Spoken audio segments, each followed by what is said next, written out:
நீங்க தினசரி வேதாகம் வாசிக்கிறவங்களா? யாராவது உங்களை பார்த்து ஒவ்வொரு நாளும் வேதாகம் படிக்கிறீங்களே, முழு வேதாகமத்திலையும் அப்படி என்னங்க சொல்லுதுன்னு சொன்னா நீங்க என்ன சொல்லுவீங்க?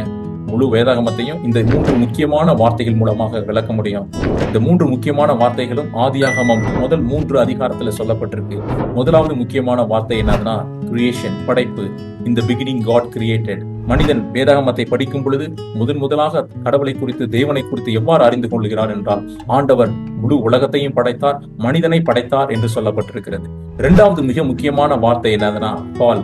பால்னா மனிதனுடைய வீழ்ச்சி. மனிதன் எவ்வாறு வீழ்ந்து போகிறான். மனிதன் தேவனுடைய சத்தத்தை கேட்காமல் பிசாசினுடைய சத்தத்தை கேட்பதினால் அவன் வீழ்ந்து போகிறான்.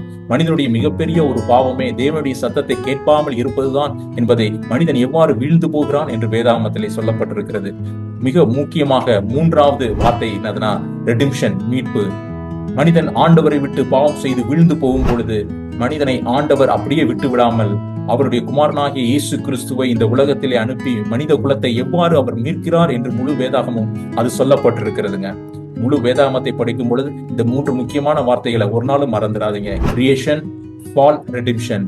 இந்த 3 முக்கியமான வார்த்தைகளை மறந்து விடாதீங்க. சிருஷ்டிப்பு, வீழ்ச்சி, மீட்பு.